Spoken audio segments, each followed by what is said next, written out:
శివయ్య అమ్మా వంట అయిపోయింది, వడ్డించమంటారా అమ్మా? అది సరేనయ్యా. అమ్మగారు ఎక్కడ ఇంట్లో లేరా? అవుట్ హౌస్ లో ఉన్నారేమోనమ్మా. అవుట్ హౌసా?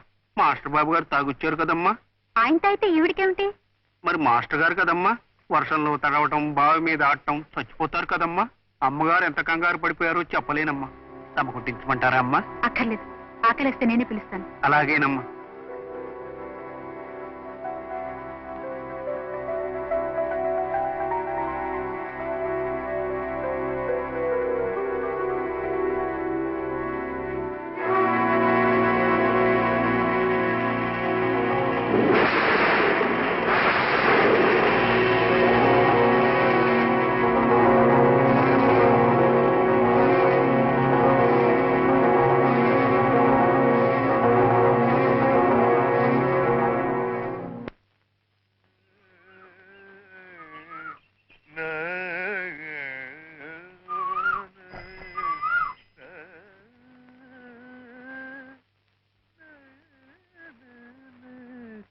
నమస్కారం వదినా. ఆహా, ఏమిటి ఇక్కడికి వస్తే అందరూ బాగుపడేట్టున్నారు? నువ్వు కూడా ఆరోగ్యంగా కనిపిస్తున్నావు. ఈ ఒక పూలు తప్ప. ఏమిట్రా? ఏమిటయ్యా ఇవాళ ఇంత హుషారుగా ఉన్నావు? చెప్తాగా. రారా నెమ్మదిరా. చూడరా, మందు వాసన నేను కొట్టదు. కొట్టలేదు. నాడి నార్మల్ గానే ఉంది. అలాగే ఉంటుంది. గుండె కళ్ళు కళ్ళు మంటుంది రోయ్. అంటూనే ఉంటుంది, ఆగిపోదు. ఏమిట్రా ఉన్నట్టుండి ఒక్కసారి ఇలా దేవుళ్ళ అయిపోయావు? ఒక దేవత ప్రత్యక్షమైంది కనుక. శైలజ మాధవి కూతుర్రా. అలాగా? అవునరా, నిన్న మాధవి కనిపించింది, నాతో చెప్పింది. మాధవ్ కనిపించిందా? అది చాలా గమ్మత్తుగా. ఒరే, ఎక్కడిది సరకు ఏమిటి అని అడగద్దు. మందు కొంచెం ఎక్కువైంది. కాళ్ళు బావి మీద. బావి మీద? బావి మధ్యలో కాళ్ళు అక్కడ. ఒళ్ళు ఆకాశంలో తేలిపోతుంటే ఇంకొక క్షణంలో బావిలో పడి చచ్చిపోతానన్నగా ఇట్లాగే నా చేయి పట్టుకొని బయటికి లాగేసింది. చూస్తే మాధవిదా. మాధవి. మందు ఎక్కువే మైకంలో ఉన్నానన్నావు. మాధవ్ ఎలా కనిపించింది, ఎలా గుర్తుపట్టగలిగావు? ఈ కళ్ళు కాదురా గుర్తుపెట్టింది, మనసు. వయసు కొంచెం మీద పడ్డా కళకళ్ళాడుతూ పార్వతీదేవిలా ఉందిరా. డాక్టర్ గారు వచ్చారు. Hello, good morning. Good morning. Good morning. మంచి శుభవార్త. ఉండండి, ముందు మీరు చెప్తారా నేను చెప్పనా? నువ్వు చెప్పేదేటో నాకు తెలుసు, కానీ నేను చెప్పేది ఏంటంటే, రఘు, రాబోయే మా హాస్పిటల్ స్వర్ణోత్సవాల సందర్భంగా మాధవి 5 లక్షల రూపాయలు విరాళంగా ఇస్తోంది. Great, it's really great. అయితే ఓ పని చేయండి. ఏంటి? ఆ ఫంక్షన్ లో మన శైలజ డాన్స్ ప్రోగ్రామ్ కూడా ఏర్పాటు చేయించండి. ఒరే, అవునరా. రైట్, చూసుకో ఎలా తర్ఫీదిస్తాను. సార్, మన శైలజలో ఆ పాత బాలుని చూద్దరు గాని మీరు టికెట్లు వేయించేయండి. అనౌన్స్. ఓకే, ఉంటానండి. Doctor garu. Good day doctor. Good day. Balu Madhav చూశానంటున్నాడు. అవును రఘు, జరిగిందంతా నాకు మాధవి చెప్పింది. ఆ సమయంలో ఆమె చేసిందే correct. Right thing, really right thing. Doctor, మా తరఫున ఈజీగా 1 lakh కలెక్షన్. అలాగే, థ్యాంక్ యూ. 2-3 రోజులు ఉంటావు కదా? ఓకే, నేను వస్తాను శైలు. కొంచెం కాఫీ తీసుకెళ్దు గానిరా. శైలు, ఇప్పుడు వద్దులేదు, మళ్ళీ వస్తాను. Come on, don't be silly. మరేం భయం లేదురా. అవును మాధవి, వాళ్ళ దగ్గర మంచి ఆర్కెస్ట్రా ఉందట. నేను వెళ్ళి అన్ని మాట్లాడి రేపే రిహార్సల్ మొదలు పెడతాను. తర్వాత హలో, వస్తాను మాధవి. మాధవి, ఈ ప్రోగ్రామ్ అయ్యేదాకైనా సైలెన్స్ శ్రద్ధగా నేర్చుకుని కిషోర్, ప్లీజ్.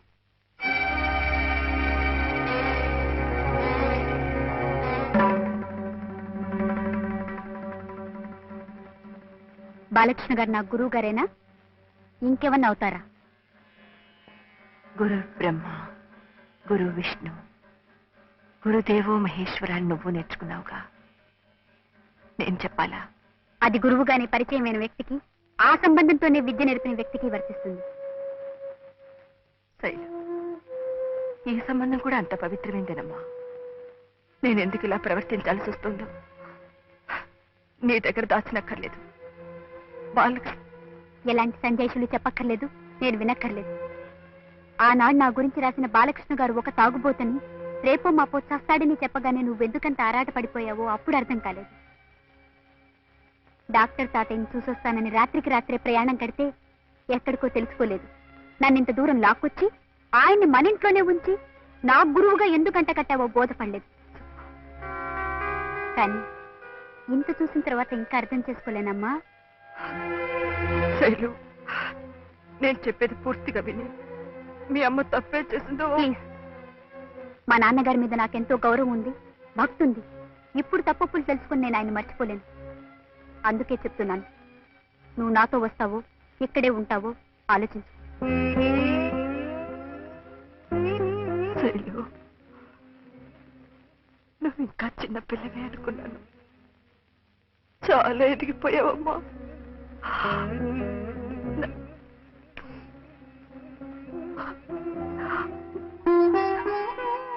నన్ను వదిలి వెళ్ళిపోతావా?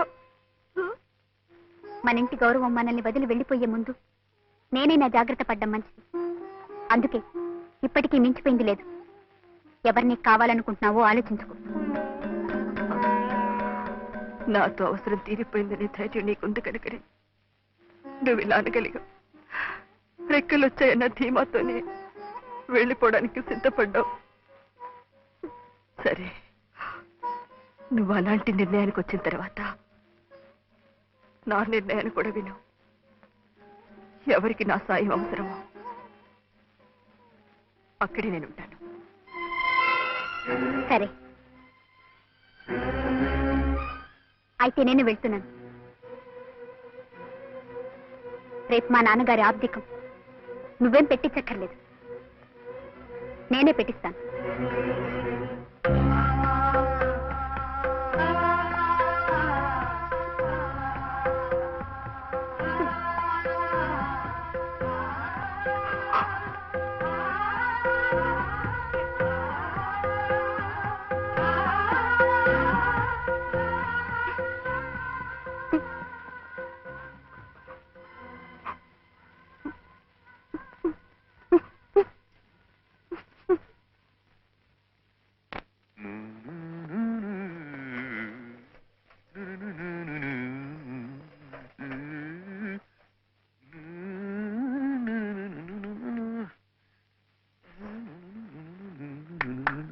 మాధవి, శైలు.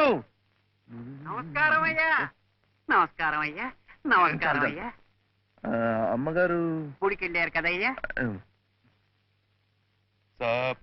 నిరమగరి సరిగా నిదని పామగరి గమ నిరమగరి సరిగా నిదని పామగరి గమరి గమ సరి గమ.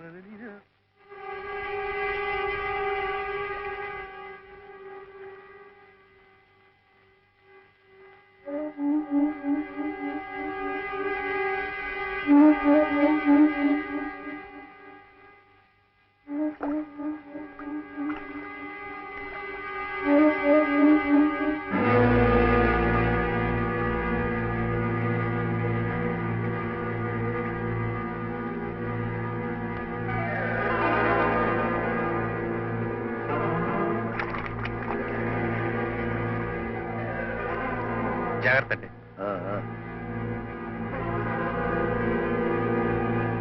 ఏమిటి విశేషం? వారి భర్త గారు అద్దెకం అండి. డాక్టర్ గారు, రేపు పొద్దున మాధవరావు గారి ఇంటికి వెళ్ళాలి. తొందరగా వెళ్ళండి.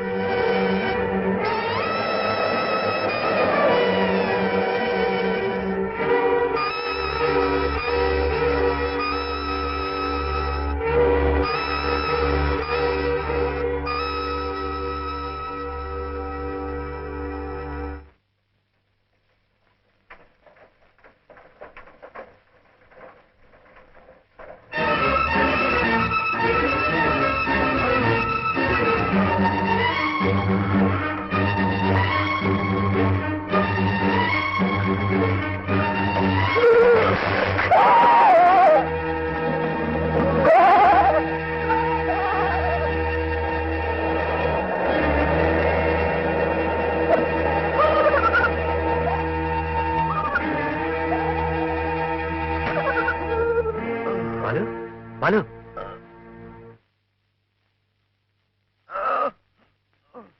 you'll be all right. Balu, please please please.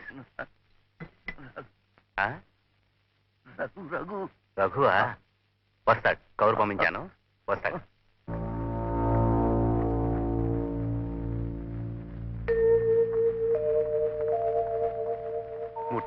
Balu ఈసారి చాలా సివియర్ గా వచ్చిందయ్యా. మాధవి సంగతి తెలిసి అప్సెట్ అయ్యాడు. నేను చూడాలని చాలా ఇదైపోతున్నాడయ్యా. సెడటివ్ ఇచ్చాను, అయినా ఎక్కువ ఉద్రేకపడకుండా చూడు. ఎక్కడున్నాడు? That's right.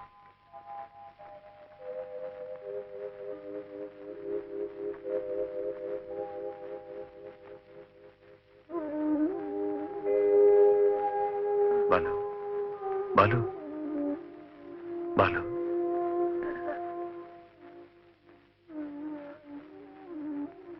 మాధవి మాధవి మాధవి, నీకు తెలుసా ఇవాళ ఆమె భర్త ఆప్తిగా ఉన్నా.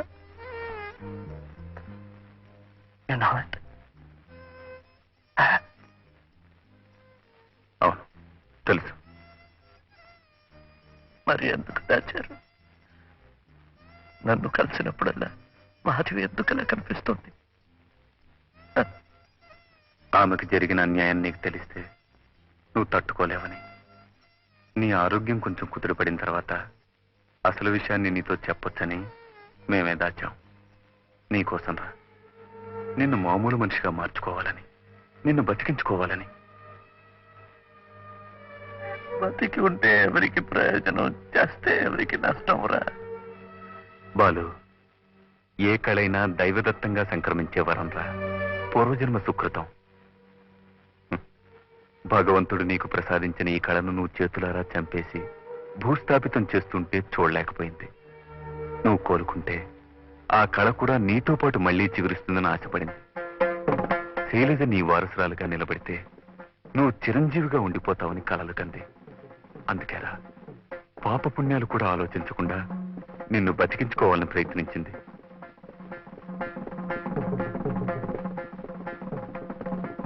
శైలజ అక్కడ. డాక్టర్ మూర్తి గారు కబురు పంపించారు. ఆయనే సమయానికి ఆదుకున్నారు కనుక సరిపోయింది. I think he will be all right. శైలజను వెంటనే చూడాలని గొడవ పెడుతున్నాడు. ఇంటి దగ్గరే ఉందా? లేదు, బహుశా ఈ ఊళ్ళోనే లేదేమో. అదేమిటండి? డాక్టర్ డాక్టర్ మీరు టెస్ట్లు చేయండి, మందులు గుప్పండి, వాళ్ళంతా తూట్లు పొడి చేయండి. నేను అడ్డు పెట్టను. అలాగే నేను ఇక్కడ ఏం చేసినా మీరు అడ్డు పెట్టకూడదు. అలాగా? ఈ విషయం బాలుతో చెప్పకండి. ఎలాగైనా శైలు నేను తీసుకొస్తాను.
మాధవి,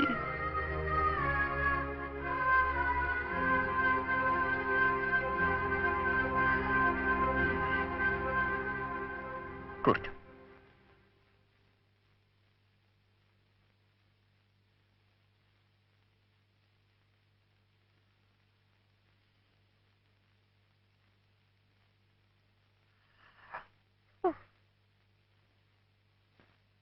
మాధవి, నాలో ఉన్న కళ నాతో చచ్చిపోకుండా చూసే నేను చచ్చిపోతాను.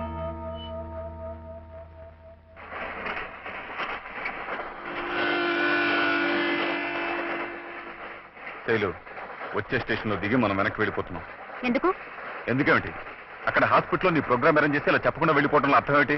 అవతల మాటిచ్చిన వాళ్ళు ఏమవుతారు? ఎవరు మాటిచ్చింది? నేనా? ఆవిడ గారి ఆ Balakrishna garu. Let them go to hell. I don't care anybody. బాలకృష్ణన్నామధేదస్య క్షేమస్థైర్యా వీర్యా విజయా అభజా ఆయుః ఆరోగ్య ఐశ్వర్యాణం అభివృద్ధ్యర్థం సర్వవ్యాధి నివారణార్థం శ్రీ మహాగణపతి ప్రీత్యర్థం మహాగణపతి పూజాం చ కరిష్యే. ఓం మహాగణపతయే నమః.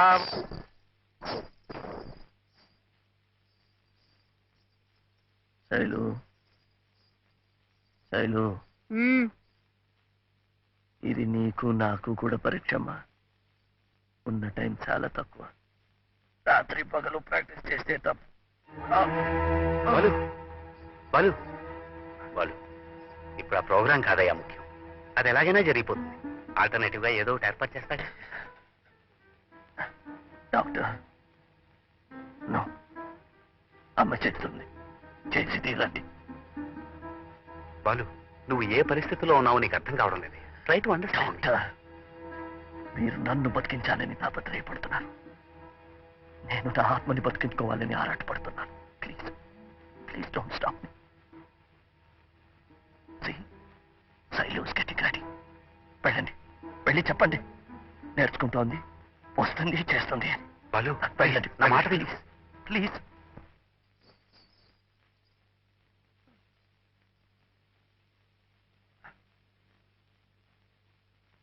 Take the challenge please. నాకేం నేర్చుకోవాలని లేదు, ఇష్టం లేని వాళ్ళు ఎదుటి చేయాలని లేదు. శైలు,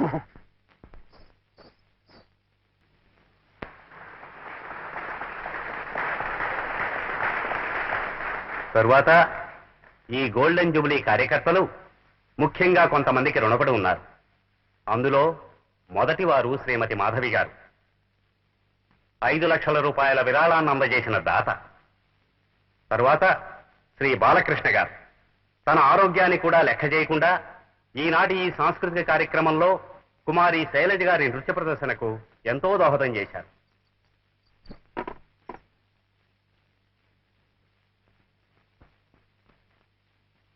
ఇప్పుడు ఈ విరాళాన్ని అందజేసిన శ్రీమతి మాధవి గారిని మీ అందరి కోరికపైన ఒక్కసారి ఇక్కడికి వచ్చి మనందరి అభినందనలు స్వీకరించవలసిందిగా కోరుతున్నాను. శ్రీమతి మాధవి గారు.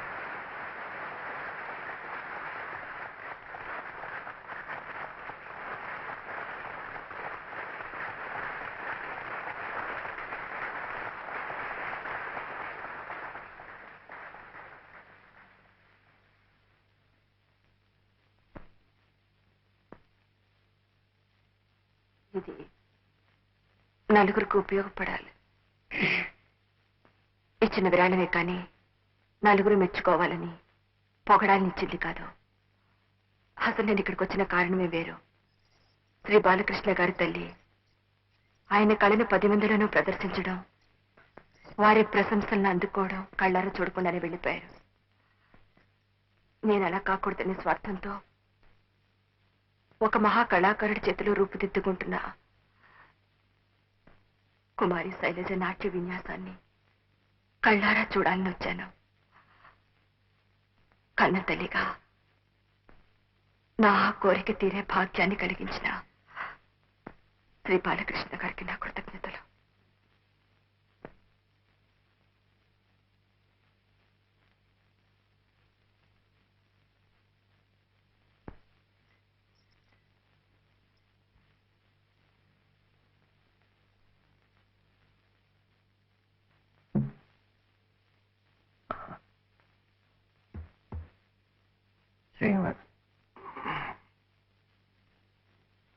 శ్రీమతి మాధవి గారు చెప్పిన బాలకృష్ణుని నేనే.